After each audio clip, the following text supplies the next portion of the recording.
Bruce, you must have something really good too.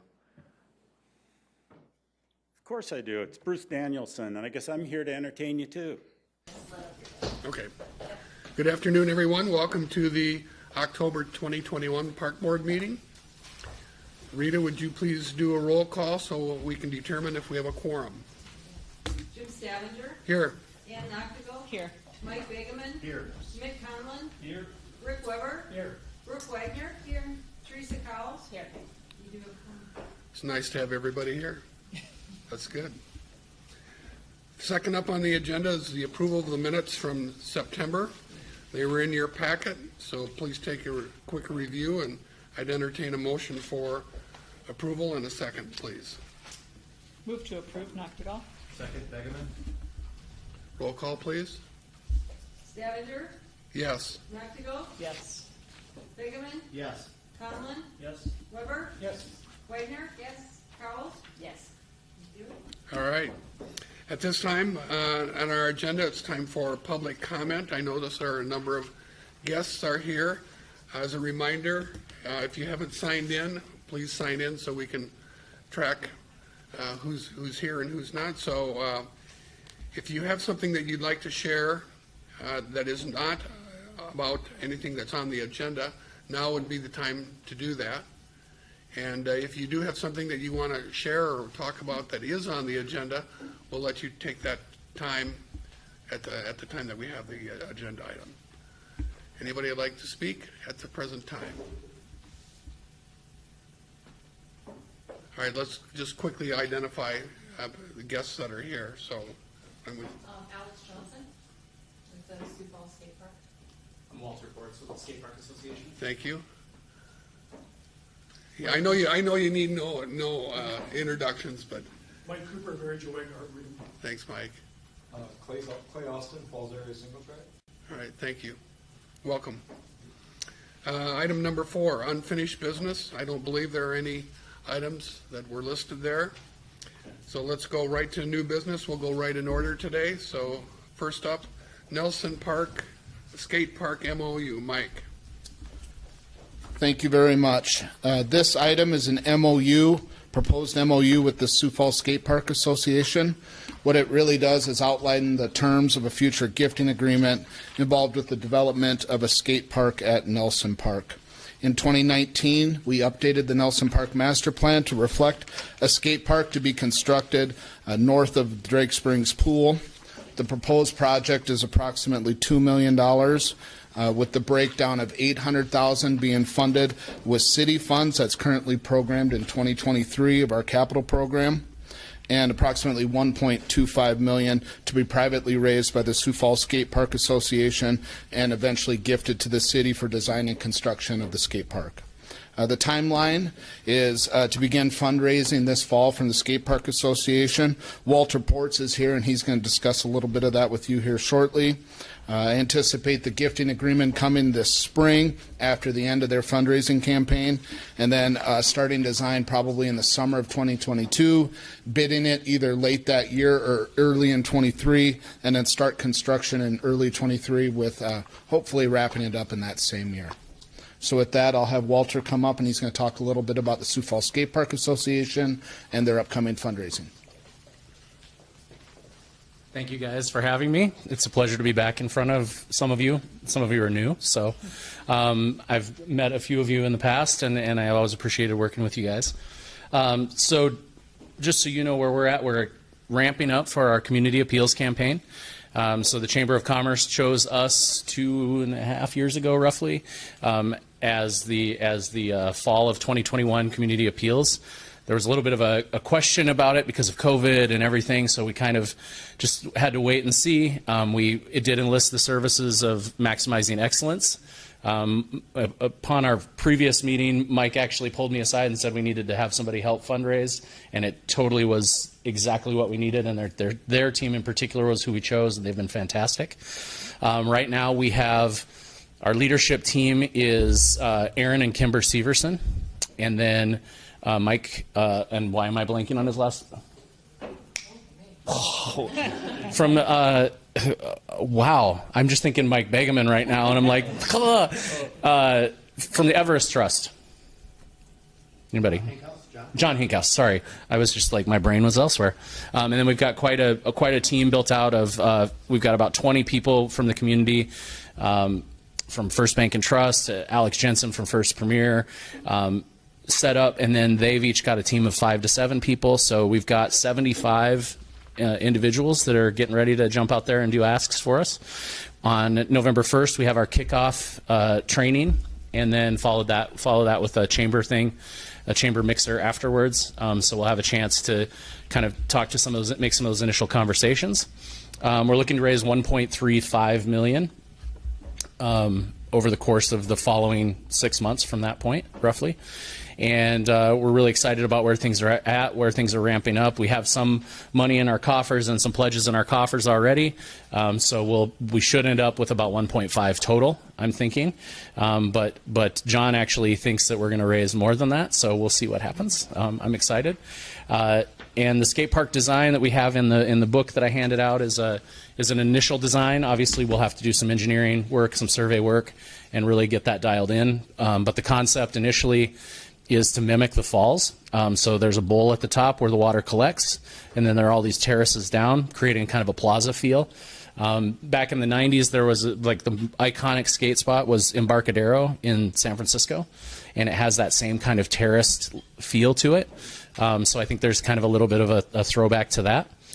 And I'm here to answer questions. I'm not really sure what else I need to tell you guys about. I think some of you kind of know what we're up to, but I'm more than willing to ask or answer any questions that you guys have. Tell us a little bit about the association. Sure. So up until recently, we have had 0 employees. We've been all volunteer run. We recently took Alex on as a paid employee because she was doing 40 to 50 hours a week on our busy weeks, and so we feel like we needed to have a paid employee. We've been around for about 5 or 6 years now. I could get you an exact date, but essentially it came out of 2 of us, myself and Jeff Zuger, both talking in the community about the need for a quality skate park, something our city's never really had. And a couple people just pointed us at each other, and the circumstances aligned, and we just said, hey, let's move forward with this. We've got a huge community of people that are supporting us, and it's growing daily. For those of you who haven't seen it, we've been doing lessons. In those lessons, we've had well over 200 kids come to lessons throughout the last year and a half, roughly, we've been doing that. We have a group of girls that are skating together almost daily, of about 60 kids in different kind of pods on different days. Really exciting. About 80% of the people that sign up for lessons are female. We think that bodes well for the sport because it's adding some diversity that it hasn't had in the past. Also exciting today, I just was meeting with Team USA Skateboarding and the Smithsonian, so there's some stuff coming down the pike for some events that they're going to bring to us as well, and they're fully supportive of what we're doing. They see all of the benefits of having quality parks, both from an Olympic skateboarding standpoint, but also from just facilitating activity amongst youth in our community. The location we chose was very important to us when we worked with these guys, to be close to the kids that are impoverished, because there's a recent article in ESPN that lists sports. It talks about why kids are dropping out of sports, and a big part of it is the cost. And skateboarding is the 3rd cheapest sport on their list, next to cross country and flag football. So everything else is like $300 a year annually a family will spend on a single kid skateboarding. It's pretty reasonable, pretty low barrier to entry. We think about roughly 60 to 65% of the kids that are impoverished live within a 1-mile radius of that, and it probably goes up to about 80 if you can include a 2-mile radius. So all of Lower Riverside, Whittier, Hilltop, even like Cathedral, all of that stuff, it's an accessible location. They can skate to it. They can get to it pretty easily. And that's a big part of why I personally got involved in this, because I think that a skateboard is a great vehicle to get a kid out of every situation. Meaning, like, if you've got mental health stuff, if you've got family stuff, if you've got abuse stuff, if you've got other stressors in your life, being on a skateboard is an easy escape from that, and to really ground you into something else and allow your mind that clarity. I think in the past, skateboarding has a little bit of a reputation about kids that are rough kind of being involved in it. But that's because it was an easy access thing for them to do, and it gave them something to do, and it made them a better person. They might have had garbage going on before that maintained throughout, but really skateboarding was a chance to focus on something and have some positivity. And I think that, you know, we have the opportunity to really do something with this park and really change things. And the lessons are part of it. Like, a lot of those are paid lessons right now, but we don't, if somebody can't afford it, we've brought kids in for lessons. I think there's just a lot of opportunity to do more of that, more community outreach, get into Terry Redland, get into Whittier, you know, work with MB or Boys and Girls Club or something like that to really get more and more kids on skateboards, and then have a nice facility so that they can go and do it, and there's plenty of room. And the park we're designing is, I would say it's kind of universally usable. So as an intro skater, you could skate this park, but also as an advanced user, you could skate this park. And the parks we have now really don't offer that same kind of like learning kind of curve possibilities. So I think it's a really good thing, and I'm really excited to be spearheading it and getting it moving forward. Sorry, that was a long answer to a question. I'm used to talking a lot at a time about this, so I apologize. Just a comment to follow up. We can all tell you're very passionate, and if that rubs off on your board and the people that are going to assist you in the community appeal campaign, you will be wildly successful. So I commend you for your efforts and your desire to push this forward. So good luck. Thank you. Thank you very much. Mike, what happens with the existing skate park? Okay, yeah, so right now we have a modular skate park system there at Nelson Park. It's on the south side of Fairfax. Yep. What we would probably do is relocate that equipment. It's in good condition now to some other facility throughout the system, and then repurpose that area for a different activity after the skate park has been constructed. So it would be another skate park facility? Not at Nelson Park. No, not at Nelson, but... Yeah, maybe Keene or some or other someplace. park, yeah. Yeah, the equipment at Keene's getting tired, so it might be a good location for it there. Okay. So, One other location currently. correct. Yeah. So. And we as an organization see we see an opportunity once we get this kind of flagship park built, that maybe we can work with the city on more projects. There's an idea that kind of has been thrown out there of having satellite skate spots. So you just have a single skatable concrete half pipe in a park at Frank Olson, and you could do something similar over at Hayward and kind of hit some of these places so they don't have to always go all the way down to this flagship park. After school, they've got an hour to kill. They can run to their park near them and have something. I mean, I always think of Frank Olson because that was one of the two neighborhoods I lived in, right? And there's like, 400 acres of open space there that's relatively unused, so it'd be pretty easy to put something small in those types of places. Tomar on the south side, maybe. And you guys, I mean, that's kind of a future idea. So I think that moving this stuff to another park is great, and keep reusing it and keep providing that opportunities for kids. Just so you know, Frank Olson is not 400 acres. So, no, Walter and his group have been terrific partners to work with, and just so everybody knows, this experience would support the recommendations in the system master plan that we have now, and staff recommends approval. All right. This is an item for park board only approval, so I would entertain a motion and a second to approve the Nelson Park Skate Park MOU. Second, Begeman. All right, Rita, roll call, please. Scavenger, Yes? Noctigal, Yes. Bingaman, Yes. Conlon, Yes. Weber, Yes. Wagner. Yes. Cowles. Yes. Congratulations, Walter. Thanks, Walter. Yeah, thank you guys. All right, next up, Kelby, McCrossin Bleacher Gifting Resolution. Yes, thank you. This resolution would gift 5 of our 5-row bleachers to McCrossin's Boys Ranch.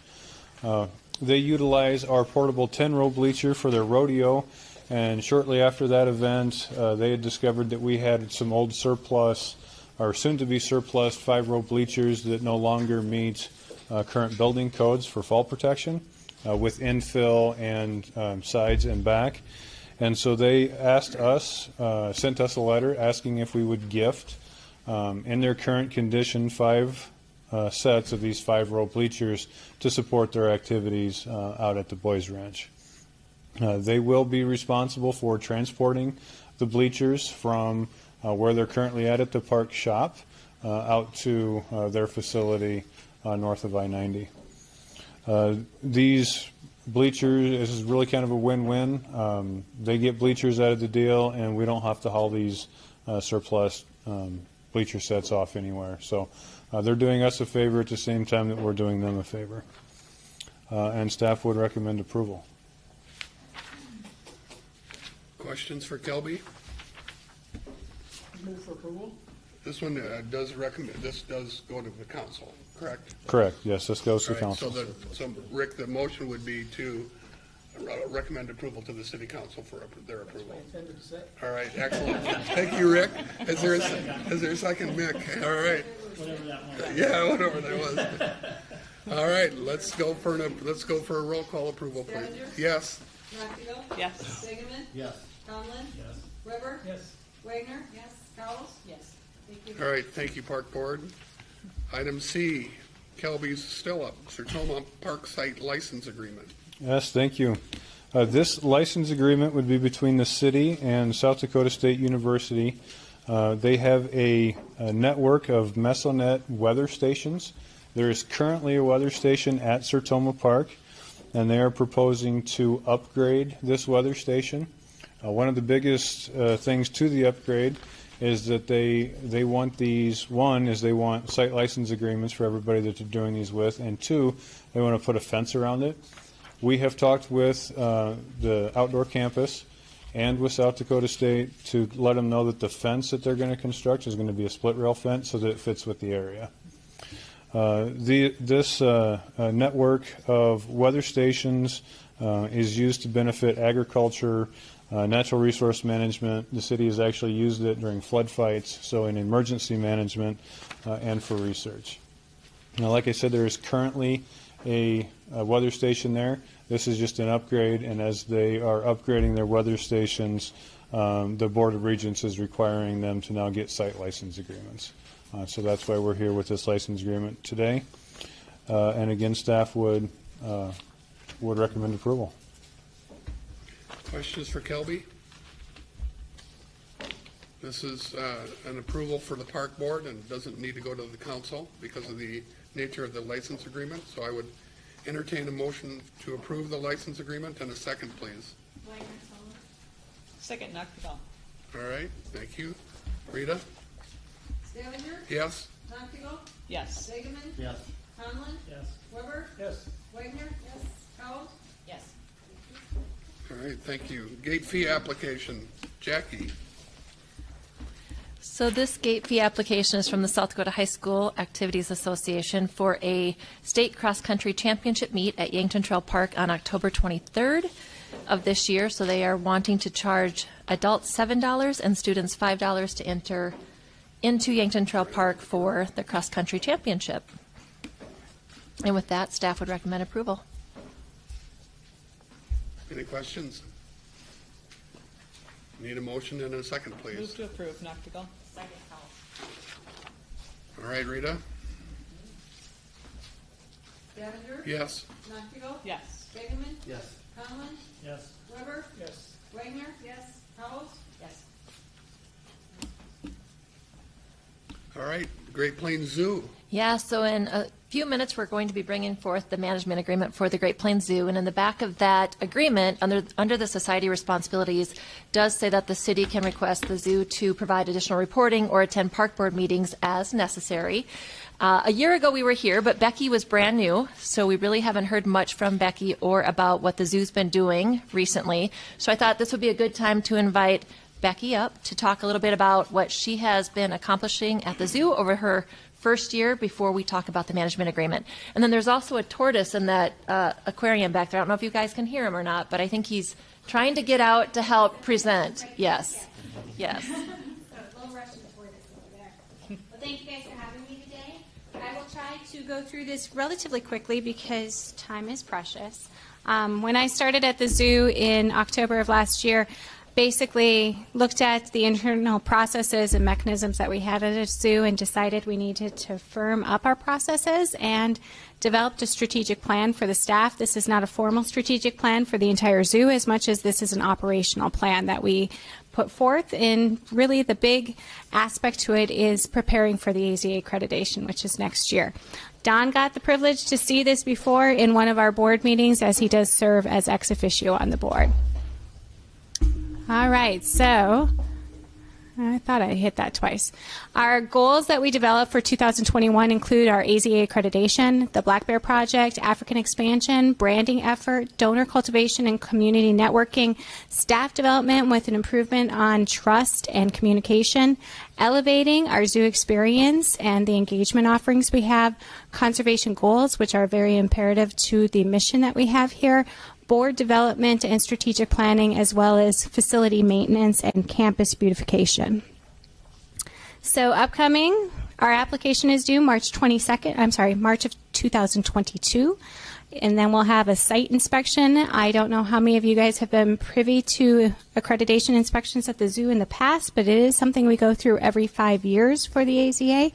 And we do have 1 year allowance because with the pandemic, everybody got an extra year. So, and then we will have our hearing after their site inspection, which is in front of about 30 board members, and they either pass, fail, or you become tabled. It's intimidating. I've gone through the process about 4 times now. So I am looking forward to it. I do serve as an AZA accreditation inspector. It's near and dear to my heart for us to uphold these highest level standards that set us apart, as less than 10% of zoos and aquariums can achieve AZA accreditation. Black Bear renovation, just an update for you. We did go out for bids in July. We did award that bid to Journey. Came in high, surprisingly. And so we brought that down with some value engineering. We did just discuss they're going to start construction in November, approximately 12 weeks. And the final project cost is $891. I'm sorry, $1,000. I wish it was $891. So we'll take that. We'll take that. Wouldn't that be nice? A few less zeros behind that. African expansion, it was very exciting when I got brought on to the zoo that this was something that was already fairly well fundraised. It was at $6.6 million when I started last year with the help of the city, which was $1.4 million. We have our total goal of $8 million to go towards with this. And so starting in May is when I began working with the design concept team, and that'd be Ackerman Esfold, which is out of Minot, North Dakota. I worked with a landscape architect who his name is Jeremy Bickle, and we've done a lot of projects together, and so I wanted to bring all that knowledge of 6 years of us working together on zoo projects, including a lion exhibit that we built there and a tiger exhibit. And then we brought in John Brangan, who serves as the deputy director at the Brevard Zoo. John has achieved about 5 AZA exhibit awards, and he is not a designer, but he is really brilliant when it comes to building complex environments for the animals' wellness, as well as a really stellar visitor experience. So through that, we've done 2 site visits, and we did finish up our concept design. I shared that last week with the donors. I will be looking with Dawn to share that with the city at some point in time as well. From there, we're going to go forward into the design phase of it all, with anticipating our bid time to be in summer of next year. That way we can have business continuity throughout the entire summer, start with our demo work in the fall, construction through the entire year of 2023, and have that be live in 2024. What's exciting is we are stretching those dollars to get the maximum potential out of that investment. And so we will be bringing back lions, which I did my research, 31 years ago is when we had lions in the city of Sioux Falls. So it'll be great for us to bring them back, improving the giraffe habitat, because the corridor that we have to shift the giraffes down, and you may notice that really tall fence, we have to turn that into basically a chute.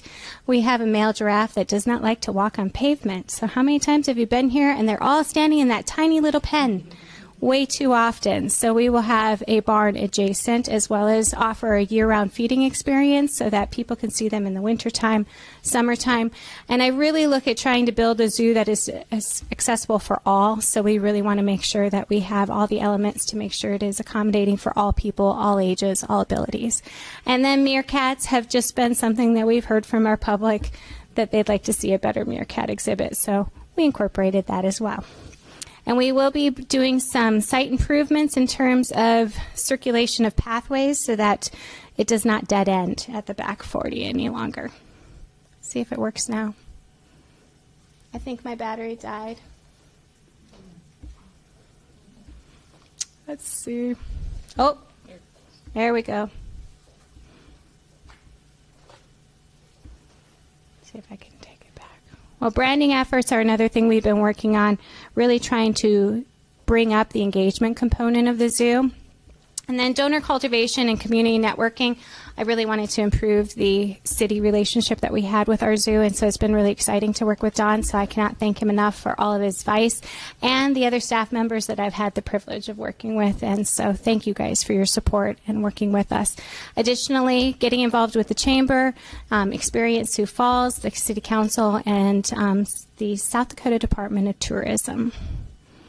And then a lot of staff development components, which I will not get into the weeds on every single one of these, but probably one of the best things we've done is to restructure our animal care department, add a few new staff members, really looking at what we needed at the management level, as well as traction training so that we can be as an efficient organization as possible. And then that guest experience, I brought on an animal behavioral trainer that she serves 3 times a year to help our staff do training with the animals. And that's essentially not teaching a tiger to jump through a hoop, but it is teaching a tiger to open your mouth and show us your teeth so that we can see if you have a cavity and you need to have a mobilization.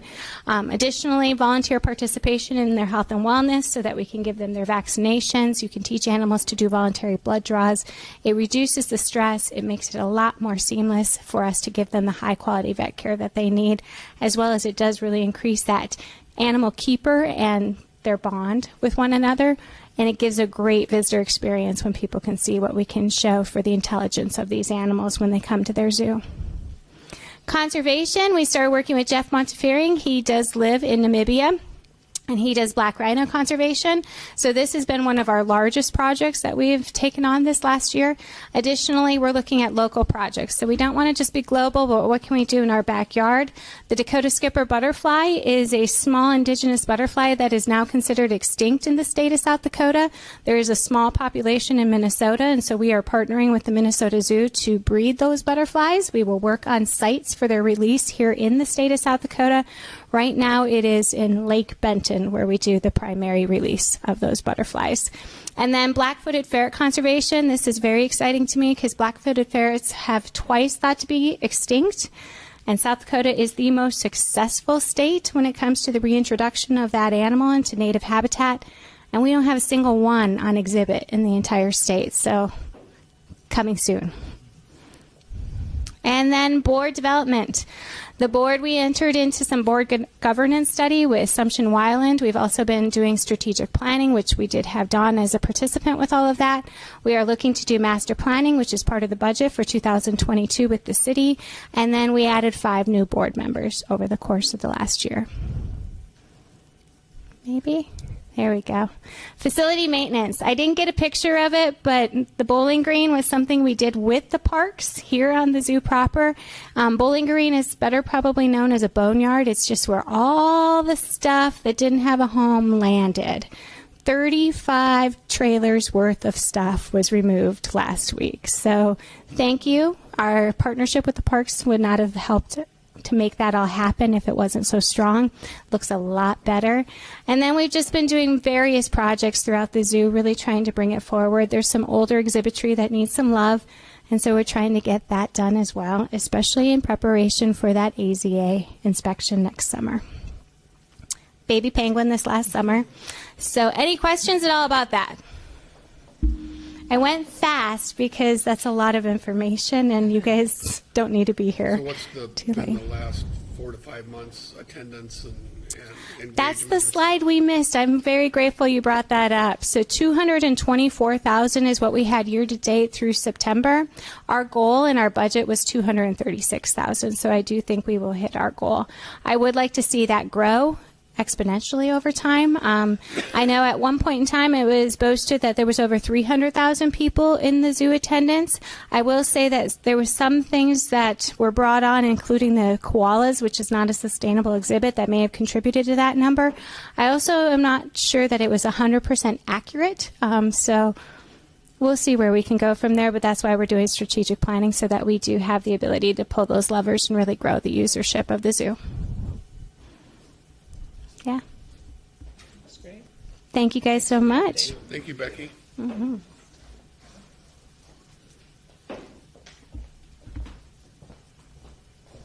It's warmer here than in Minot, isn't it? It is. Yes. Okay. So with that, we'll move into the zoo management agreement. That should be next on the agenda. So the current agreement was a 5-year agreement that expires at the end of this year. So that agreement did have the option for a 1-year or a one-time 5-year extension. So we're exercising that option to extend. So if you look at page 2, that would be one change under term under section 2.1. You'll see the new dates of January 1st, 2022, effective until December 31st of 2026. So that would be the new term of this agreement. Beyond that, there are just some other minor changes that were made for this extension or for this agreement. The next change would be in section 4.8 under financial records and agreements. It would be a date change for their due date of the IRS Form 990. Previously, the date was June 30th. With this new agreement, it would move to September 30th, so just pushing that back a little bit. And that's due to not only their tax preparation, but actually their annual report as well, and when they get everything done within the zoo calendar year. So pushing that back to September 30th will make sure that they're in compliance with this agreement as we move forward in this next 5-year term. Beyond those in the main section, the other small changes fall in the back of the document under section 15. 15.15, again, very minor changes and updates, but 15.15, which is on page 17, we just added the word browse. So provide wood chips, mulch, and browse when available. Browse would be food for the animal. So we added that. We also added a sentence at the end of 15.1.8. City and society should coordinate and determine logistics ongoing maintenance for any new plantings within the zoo. I think that happens very well today, but we wanted to just spell it out, clarify it, just to make sure there's no confusion moving forward. But we did add just some clarity there.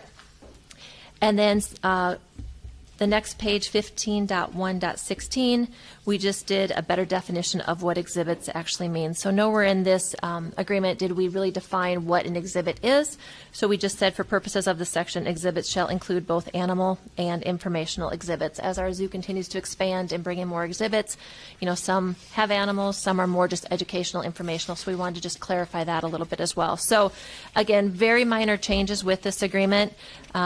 The big things would be the term, the new 5-year term ending December 31st of 2026, the IRS 990 date, and then just those minor responsibilities at the end. And with that, we would recommend approval. And I do have Becky obviously here to answer any questions you guys have about the agreement or anything else you would like to know about the zoo. Questions? Jackie, I need to know that the city appoints 2 directors to the board. How does that process happen? So that happens through the mayor. So it works through, you would sign up, you'd fill out an application that goes to the mayor, and then the mayor reviews them, works with Don, and we appoint. Yep. Yep. I might just add that it's been a pleasure working with Becky over the last year, and then just really impressed with her board, work with her board to have a strategic planning session to really outline what their goals and strategies are over the next several years, and it's really refreshing, really good blood with new board members, and it's just been a kind of a 180 reversal, so to speak, of just our working relationships has been so solid up and down the lines, and Kelby's team, and Mike and Tori working with her on capital projects and OSEP and all those things, Jackie with the agreement, so really excited about the future for the zoo. That's great. All right, this management agreement does require council review and approval, so any motion would need to reflect that. So I entertain a motion for recommending approval to the city council. Reiner, Second, Begeman. All right, thank you. Rita? Clevenger. Yes? Nachtigal. Yes. Hageman. Yes. Conlon. Yes. Weber. Yes. Wagner. Yes. Powles. Yes. Thank you. All right, next up, FAST. Yeah, so Fast Falls Area Single Track Usage Agreement. So the Yankton Trail Tuthill Park agreement was expiring at the end of this year.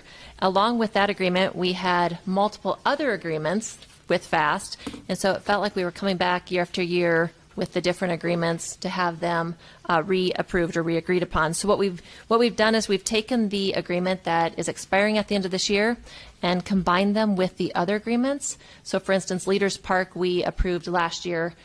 However, we built Leaders Park now into this new agreement with Yankton and Tuthill, and then added the other ones as well. So ultimately making one new agreement that encompasses all of the fast trails throughout the city. That way we can come to you at one time or 1 year versus multiple years with the different trails. With this agreement, the only thing you're going to see changed is the addition of Great Bear. So Great Bear is not a trail today, however, it is a proposed park. So we have added Great Bear knowing that that will be coming in the near future. So with this approval, you would be approving or giving the recommendation that you would be okay with a trail moving into Great Bear. Within this agreement, though, before FAST would be able to do anything at Great Bear, it would have to be mutually agreed upon and worked through with the park staff.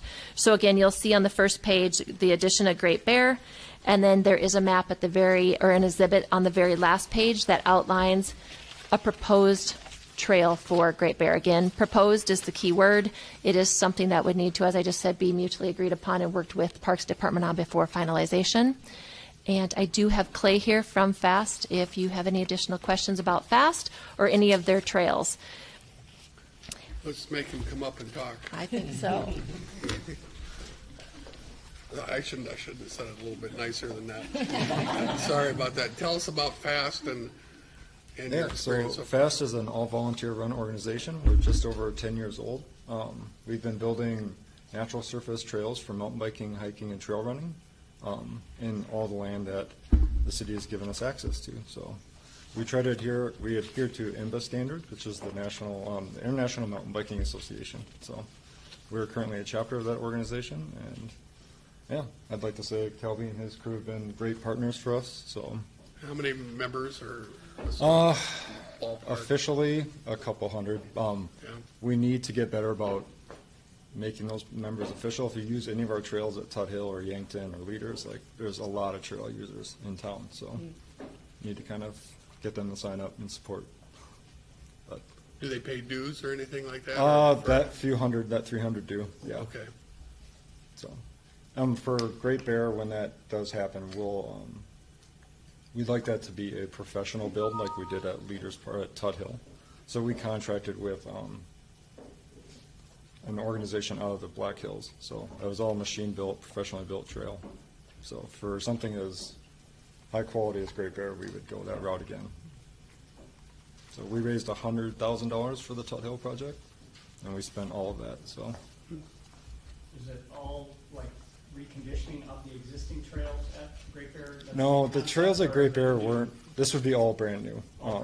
Yeah, the current trails at Great Bear weren't designed with water flow and maintenance in mind. So it's some difficult terrain out there. There's a lot of sandy soil and such. So, but it can be done.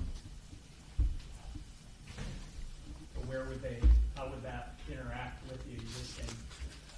We would have to go into negotiations with Dan Greider and such. So how that would. I mean, we've had good luck with our multi-use trails as far as having walkers and trail runners and mountain bikers on the same trails.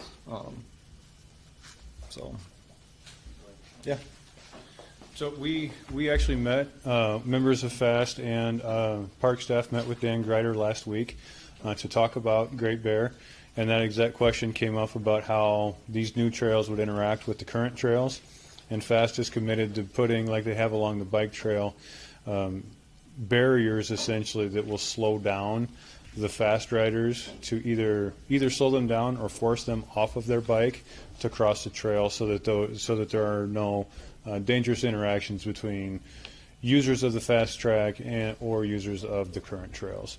So they've already committed to that. They've committed that to not only to us but to Dan as well. And they've done it at other places. They do it at Tut Hill where the trail crosses the sledding hill. So that's already top of mind for them already. So. But the idea would be to keep both. The idea, yes. Keep both active. Yep, definitely. Let the others grow over or anything like that. Right. It's definitely, so we maintain the existing trails. We, Parks and Recreation, maintain the existing trails, and we would continue to do that. Also, there's, of course, cross-country ski trails in the wintertime, and there's also been conversations to make sure that that a fat bike or a fat tire trail wouldn't interrupt the cross-country ski trails as well. So it's going to be an interesting dynamic because there's, with all these different trails and different trail users, good news is a lot of these trail users use multiple trails, so they understand the impact that a bike or snowshoes would have to cross-country ski trails and vice versa.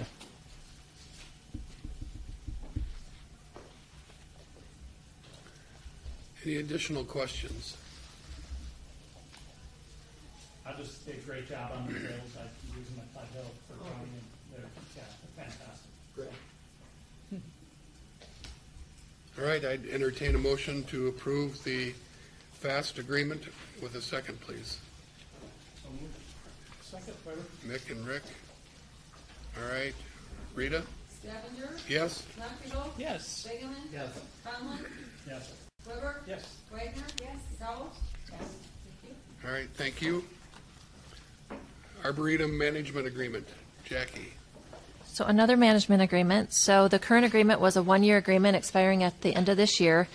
This new agreement is identical to what the current agreement reads, with the exception of the term. So the only thing that is changed within this agreement would be the very first sentence with the new date, and then under Section 2 term, it would be January 1st, 2022 to December 31st, 2024. So this would be a new 3-year agreement, so moving from a 1-year term to a 3-year term. Reason being is there's been a lot of change at the Arboretum. We now have Mike Cooper in as the executive director, along with some new board members, and we're seeing a lot of good things happening and a lot of good growth and programming. So with that, we're very comfortable from a park board or from a park perspective, allowing a 3-year term versus a 1-year term. And I do have Mike here if you have any questions for Mike, but staff would recommend approval. Questions on the Arboretum for Jackie or Mike? This agreement also requires council approval, so your motion would be necessary for recommending approval to the city council with a second, please. So I'd entertain that motion. So moved. All right, second? Noctigal. All right. Roll call, please. Stavanger? Yes. Noctigal? Yes. Begeman? Yes. Conlon? Yes. Weber? Yes. Wagner? Yes. Powell? Yes. Thank you. Jackie, Arboretum fees. So they do have some fee proposals for the Arboretum rentals, so Mike will be coming up to talk through those fee requests.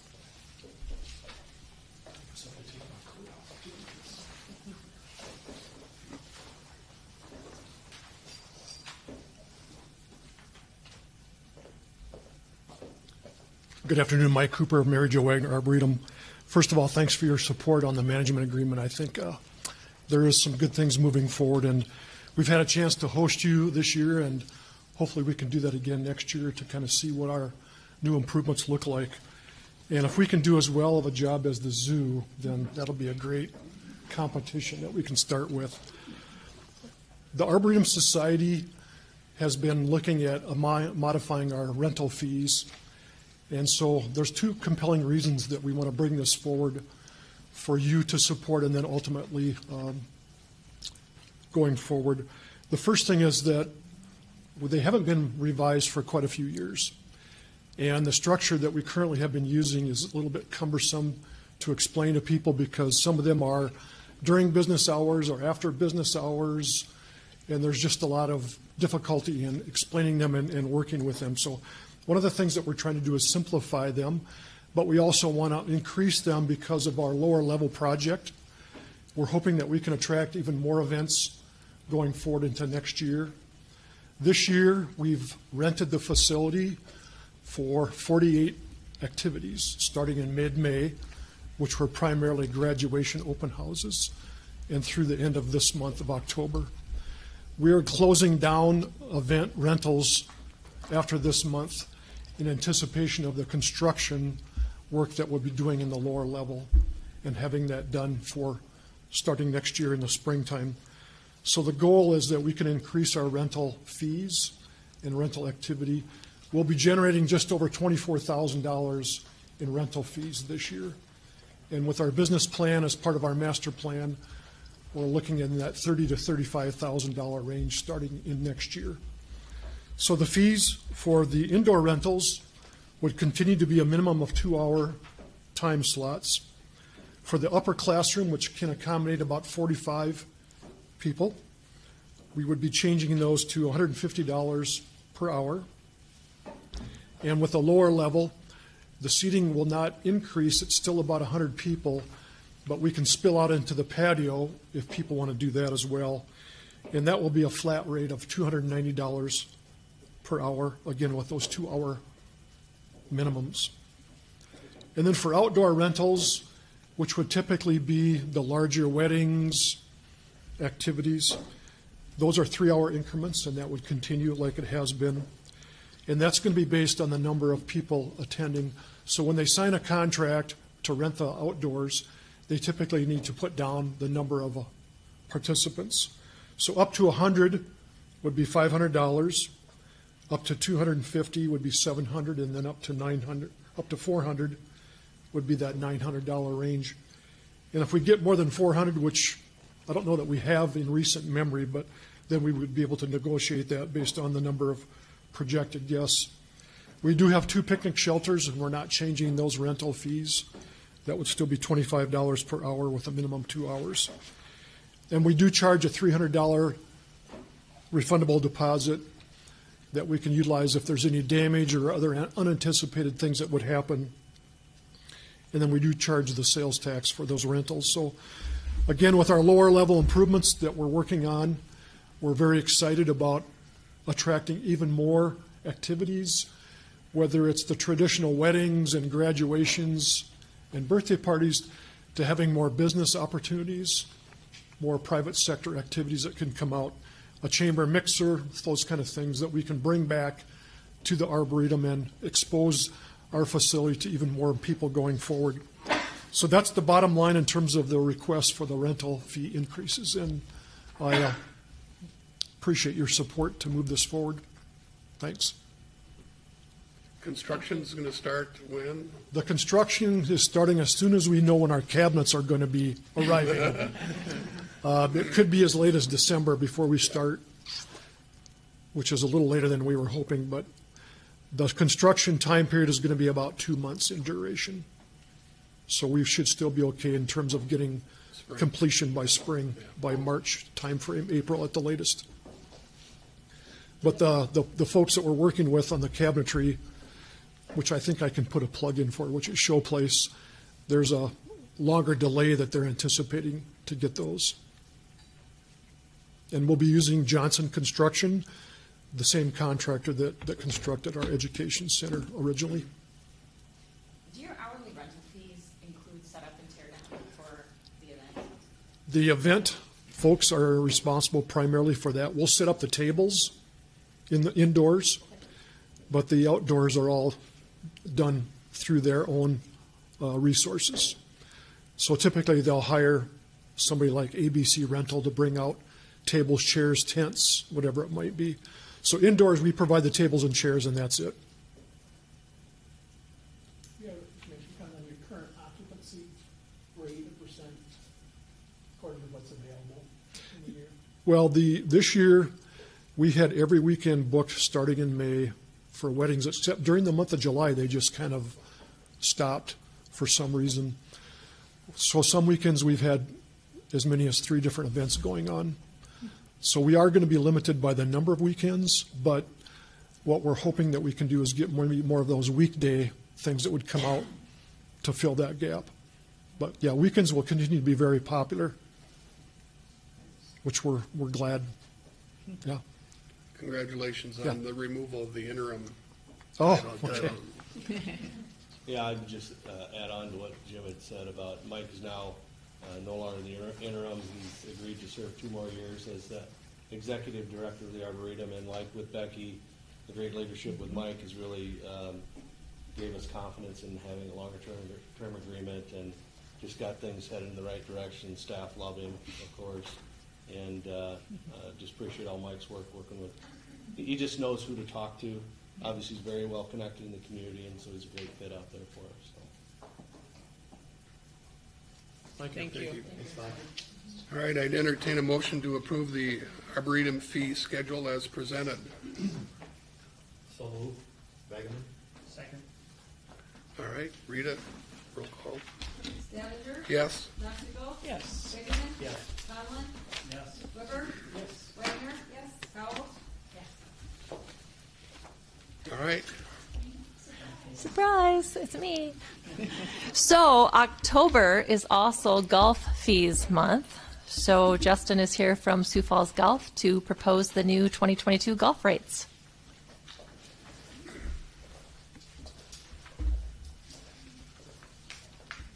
Anybody want to play golf after we're done here? We got plenty of tee times today. I think we had a grand total of 1 person play at all 3 courses today, which isn't typical for the year. But we'll try to keep this pretty simple. Not a lot of major changes. We'll start with season passes on the chart.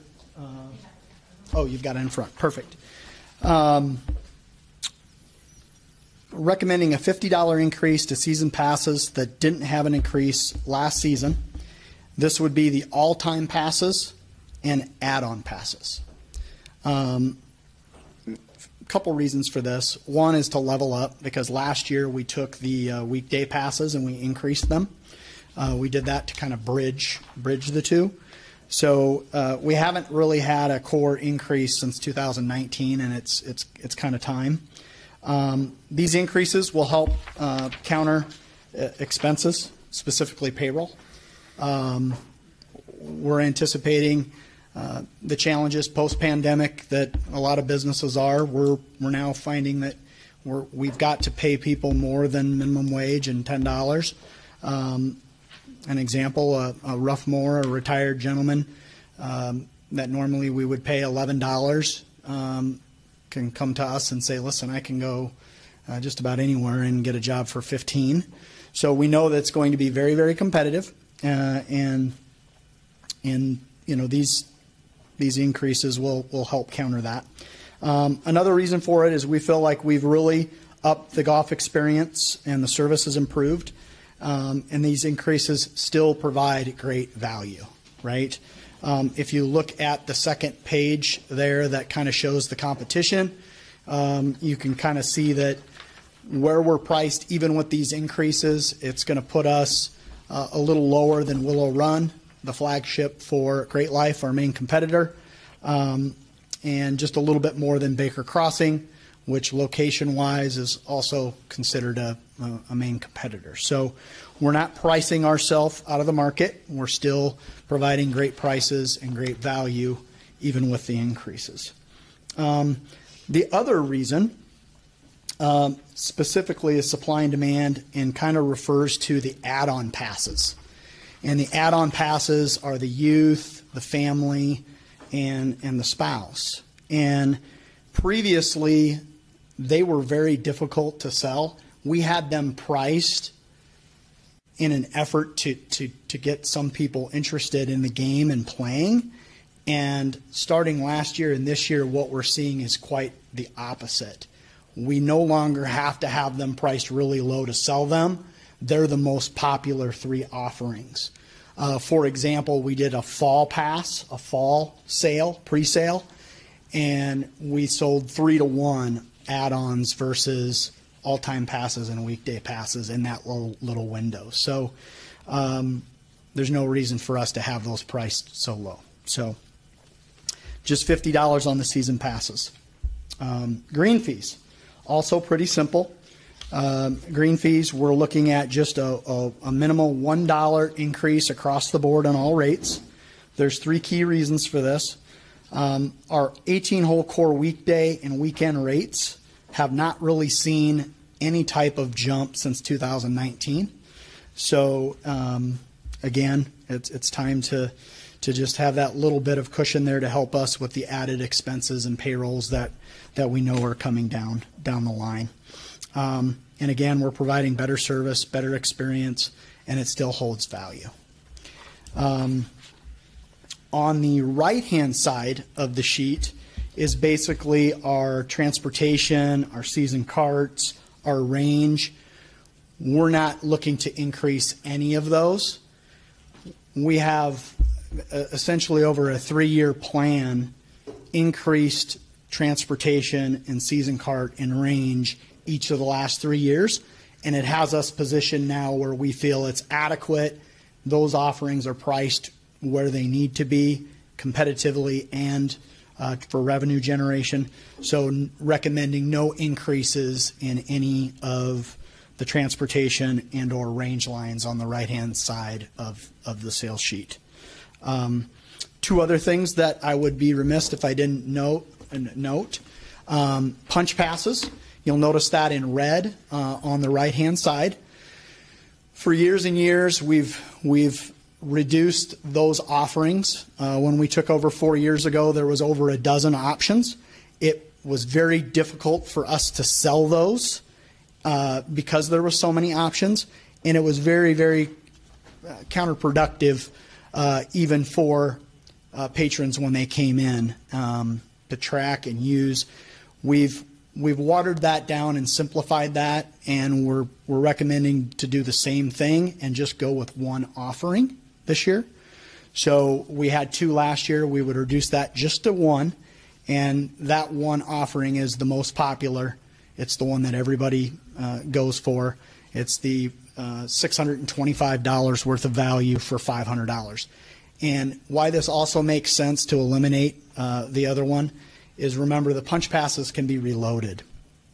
So if somebody wants to come in and that doesn't provide enough value, they're going to play more golf and ride more, they can always reload that and re-up. Okay, so that's one thing that I wanted to make sure we covered. And then the last thing on the bottom talks a little bit about the increases for high school and colleges. That's something that we've worked really, really hard on the last 4 years, because when we arrived, quite honestly, we were not really charging anything. And we needed to get something for those accommodations. The prices that you look at, you might look at that and go, well, what's included in that? I wanted to take a minute and explain that. That's not practice time for the high schools and the colleges. That also includes green fee and tee times. And take that step further, that also includes meets and tournaments when it comes to the high schools. And we host a lot of JV meets at Keene Park and the East 9, lots of varsity meets at the championship golf courses. And that fee that you see there actually covers those events and those times. So worked really, really well with Casey Miley. Casey's great to work with. He's very understanding and understands our situation of what we need to do to run a good business. By the way, he's actually worked with Great Life to help soften the fact that the city courses are harboring a lot of the events and the practices, and Great Life has stepped up and started to host some more, and they've also taken on a couple of the schools. So a lot better balance, which essentially helps our season pass holders and our golfers in the community to be able to come out, still see the kids, still have the courses be a part of it, but still have more tee times and availability and better pace of play, so to speak. So I don't think I missed anything. I'm happy to answer any questions on the proposed season pass changes, green fee changes, punch pass item, and high school and college. It's getting simpler and simpler. Right. That's good. Yes, When you guys came on board 4 years ago, it was very complex pricing. Yes. So Less is more, simplified, and that plan actually works really well now with the popularity of golf. Golf is now popular again, and there's a lot of newbies, so to speak, and anything we can do to keep it simple and get them joining with us and playing their rounds of golf with us, the better, right? So one thing, I just looked at this up just because I thought I would probably get this question. Typically, when you're talking about increases, what does this mean to the bottom line? These changes are pretty minimal. The estimated revenue that's going to come from the season pass sales is $24,000, and the green fee $29,000. So minimal increases, minimal extra revenue, but that actually won't even cover our anticipated payroll and expense increases. But every little bit helps. So you've had a very strong year. You want to tell us a little bit about it? Sure. It's been a very, very strong year. I kind of thought I'd get asked that question. 4 main reasons for the strong year. Number one, Mother Nature. We've had fantastic last year and this year playable days, playable hours, better than average. So that's number one. Mother Nature's helped us out immensely. Number two, season pass growth. That's also been very, very solid. A lot of it does have to do with the market. We are capturing a lot of the Great Life folks that left us 5, 6, 7 years ago. They're coming back to us. That helps. The private clubs are now both full and have waiting lists. That also helps us. And then the pandemic, popularity of the game has also helped a little bit. So that's number two. Number three, outings. We're hosting more golf events, corporate fundraisers and outings. They're very strong to the bottom line, but they also get people to experience what we have. It's kind of a showcase, right? It's a test drive. And so when they come out and play in an event, even though we're tying up the golf course to a season pass holder, we're getting that revenue, we're getting that expense, that revenue from that individual, but they're also coming back then and paying green fees and or potentially joining. And then the last piece is just ancillary spending. If you look at the number of rounds, we are increasing rounds, but we're increasing the spend per round at a very, very good rate. And that's through food and beverage offerings, merchandise, different services, service ad things that we're creating. So those are the 4 main reasons that we've had a really good, I would say 2 years in a row. Questions for Jackie or Justin? Thank you very much for your time. And I would also just take the opportunity to tell you how great Don, Jackie, Kelby, everybody with parks in the city to work with. We feel like we're an extension of them and they're an extension of us. It makes our job much easier when we have people that can support us like they do. So thank you. Thank you, Justin. Thanks, Justin. I'd entertain a motion to approve golf fees. And a second. Move to approve, Noctigal. Second calls. All right. Thank you. Rita? Staninger? Yes. Noctigal? Yes. Bigeman? Yes. Conlon? Yes. Weber? Yes. Wagner? Yes. Cowles? Yes. Thank you. All right. Don? Yeah, thank you.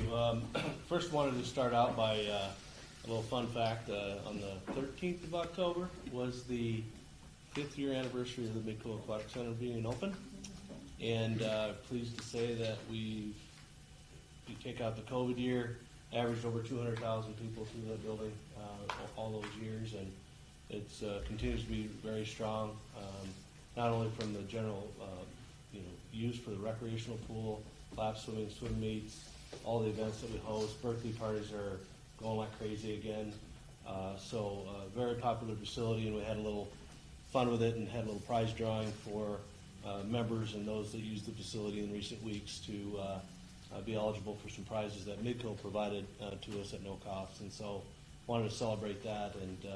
And I think maybe for some of the new board members may not realize that the attendance figures at the Midco far exceeded our consultants' projections. they were in that 80,000 range, and we're averaging 200,000. And it's obviously no surprise that our outdoor pool attendance dropped by 25% once the Midco opened. And so gives you an idea if there's ever a question about whether people want to swim indoors in the summer or not. I think that question's been answered. So anyway, so excited about that 5th year anniversary has gone by really fast.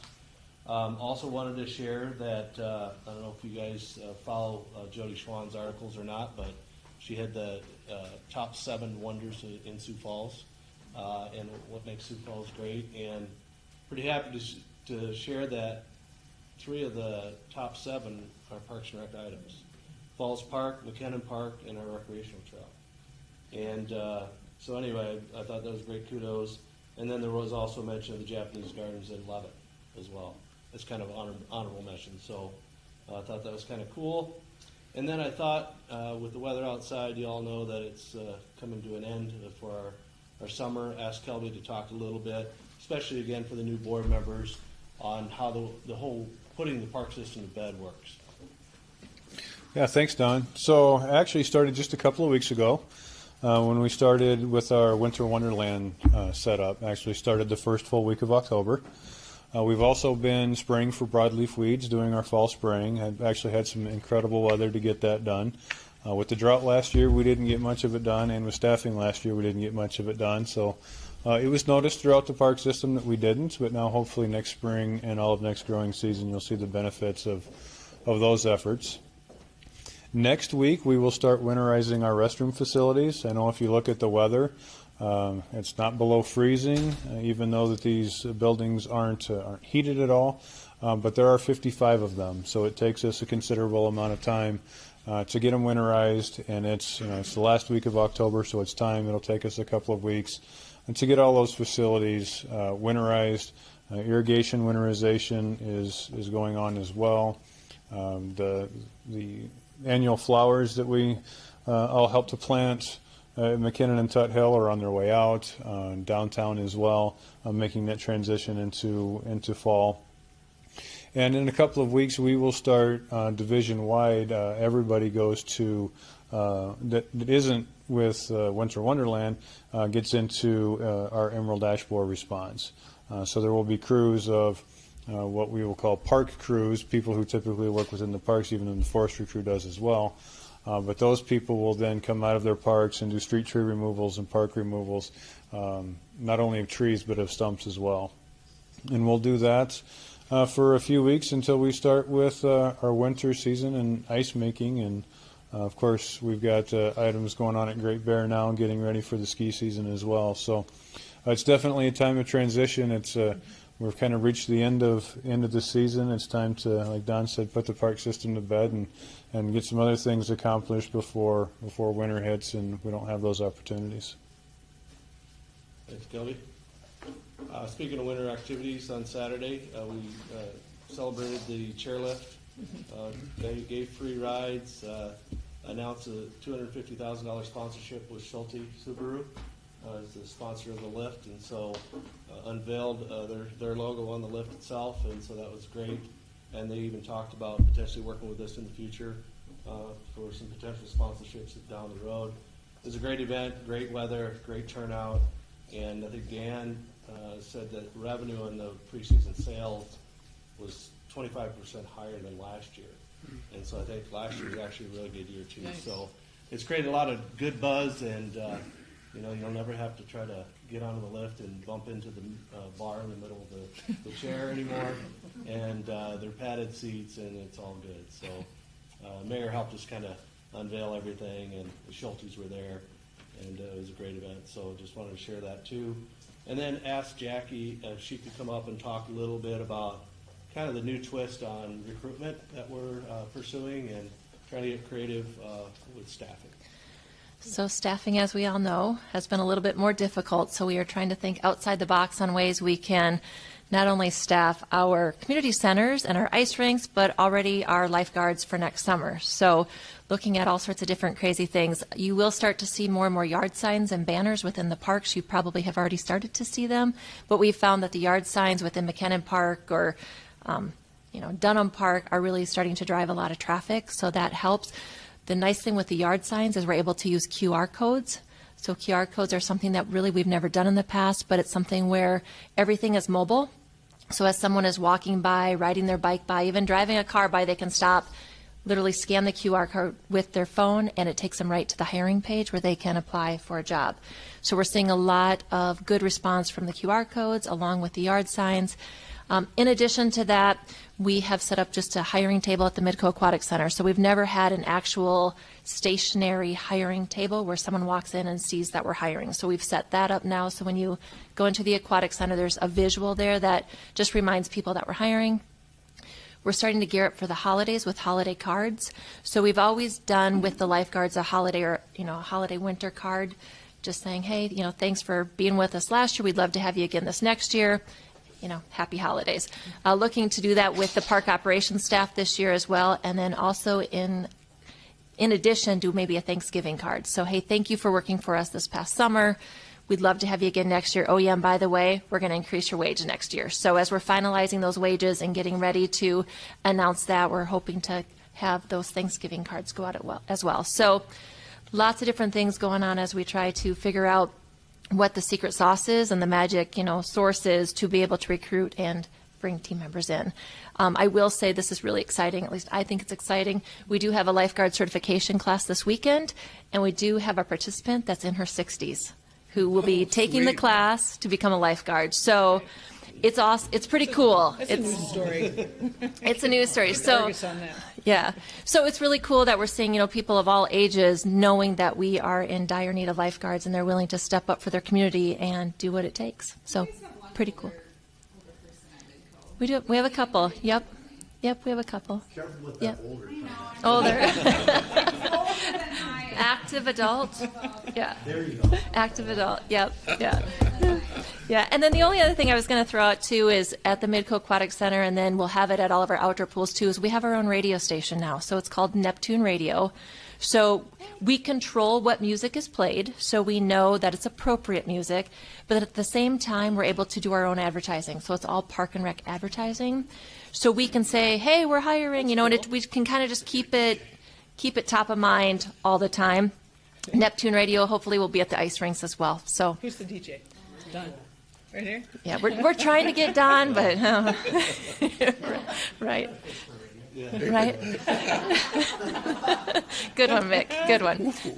So those are just some fun things we're trying. But if you have any other wild, crazy ideas for us to try from a marketing advertising perspective, feel free to share. We are using our reach boards, our different slides at our community centers, the Levitt, things like that as well. So. Awesome. Yeah. I'd take any questions. That was the end of my report. I would just like to share that I think this has been an outstanding year for the park team. There's been a lot of moving parts, pandemic, holding the park board together, sometimes virtual, sometimes not. All the opportunities for funding that came about and being able to respond to it, things like that. It's just been setting up a foundation eventually here.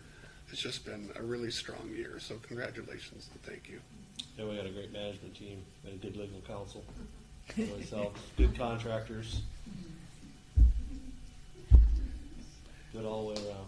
Any questions or comments for Don or the team? All right, thank you.